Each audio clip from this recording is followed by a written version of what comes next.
Vous connaissez déjà le truc des miettes de biscuits sous votre paillasson qui peut vous aider à savoir si quelqu'un est passé chez vous. Vous ne serez donc pas surpris si vous voyez des signes spéciaux laissés par les voleurs. Ce sont des astuces que nous connaissons tous, et Internet en regorge. Mais imaginez un sac poubelle qui se promène tout seul. Un propriétaire pas très chanceux a eu une drôle de surprise en vérifiant les images de sa caméra de surveillance. Il a vu un mystérieux sac poubelle se faufiler jusqu'à l'entrée de sa maison. À sa grande frayeur, le sac a même réussi à subtiliser le colis qu'il attendait devant sa porte. La vidéo est devenue virale, suscitant l'indignation face à l'audace de ce pirate de Porsche. Sur les réseaux sociaux, les internautes se sont empressés de condamner les actes du voleur et de s'interroger sur sa conscience morale. Mais si certains ont été choqués et consternés par les exploits du voleur, d'autres ont supposé qu'il s'agissait peut-être d'une mise en scène. La technique du sac poubelle ne vous a pas choqué ? Alors imaginez que vous arriviez chez vous après une longue journée de travail et que vous vous aperceviez que toute votre allée a disparu. On dirait une blague, mais c'est arrivé à une jeune femme en Floride. Il ne restait plus une seule trace de béton devant chez elle. Il n'y avait plus que des traces de pneus sur de la terre battue. En fait, la jeune femme avait été victime d'une escroquerie visant le secteur du bâtiment. Des ouvriers travaillant pour une entreprise de construction, victimes elle aussi de l'arnaque, avaient tout simplement retiré l'allée en question. Mais la jeune femme n'avait pourtant rien demandé. Ils avaient été dupés par un certain André.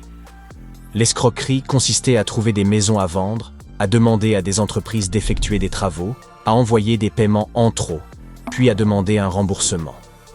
Heureusement, une radio est intervenue pour aider la jeune femme, et les fonds récoltés ont été reversés à une œuvre de bienfaisance. Aux États-Unis, il est conseillé de faire bien attention avant d'utiliser ces boîtes de collecte de courrier d'apparence très pratiques. Pourquoi, vous demandez-vous ? Parce que 2 voleurs de courrier ont été pris en flagrant délit récemment. Bien que ces malfaiteurs soient toujours en liberté, la police a réussi à récupérer leur voiture. À l'intérieur, ils ont trouvé plus d'une centaine de lettres volées provenant de différentes villes. Des images provenant de caméras privées ont révélé la folle opération qui a eu lieu aux petites heures du matin. Les policiers couraient, comme des fous dans les allées et les cours près d'un bureau de poste, essayant de mettre la main sur les suspects. Un inspecteur des postes avait prévenu la police après les avoir pris en flagrant délit. Malheureusement, les voleurs ont réussi à s'enfuir à pied, ne laissant aux agents qu'une boîte remplie d'enveloppes volées. C'est dommage, mais un suspect a été identifié et des arrestations sont prévues. De nos jours, les voleurs utilisent les échelles pour s'introduire par les fenêtres des appartements. Les temps sont durs et les systèmes d'alarme au rez-de-chaussée sont difficiles à éviter, alors les voleurs doivent faire preuve de créativité. La police recommande à tout le monde de bien fermer ses portes. Apparemment, il y a eu une recrudescence des cambriolages à l'aide d'échelles dans la région métropolitaine de Détroit. Votre sécurité est entre vos mains. Les systèmes de dissuasion ne protègent la plupart du temps que les accès situés au rez-de-chaussée, et de nombreuses personnes oublient tout simplement de verrouiller leurs fenêtres à l'étage. Alors fermez bien toutes vos entrées. Maintenant, regardez cet homme. Ce voleur se promène à vélo dans Manhattan et vole les téléphones des gens sans méfiance dans les rues et les parcs. On se croirait dans un film. Pour ne rien arranger, le criminel a décidé de dévaliser les gens le jour de la Saint-Valentin. Comment les amoureux vont-ils pouvoir s'envoyer tous ces messages d'amour ? La première victime, un jeune de 17 ans qui traînait près de Union Square Park, s'est fait voler son téléphone, et le voleur s'est enfui. Plus tard dans la journée, le criminel a volé le téléphone d'une femme de 53 ans dans l'Upper East Side. Ce brigand se voit pousser des ailes et s'attaque à plusieurs quartiers de Manhattan. Mais la police était au courant qu'un voleur de téléphone en manteau jaune et noir sévissait dans la ville. Il a recommencé le coup quelques jours plus tard à Washington Square Park en volant le téléphone d'une femme de 30 ans. Je ne sais pas s'il s'est fait prendre, alors faites bien attention quand vous téléphonez dans les espaces publics. Ces derniers temps, des criminels à mobilette, à vélo classique ou électrique ont fait parler d'eux en commettant des vols à l'arraché. Certains de ces malfaiteurs se déguisent même en livreurs pour surprendre leurs victimes sur les trottoirs. Ces criminels rusés aiment fréquenter les zones animées où il y a beaucoup de piétons. Touristes, étudiants, tout le monde est une cible potentielle. Voici donc quelques conseils pour protéger votre téléphone. Tout d'abord, soyez attentifs à ce qui vous entoure et essayez de ne pas utiliser votre téléphone en public.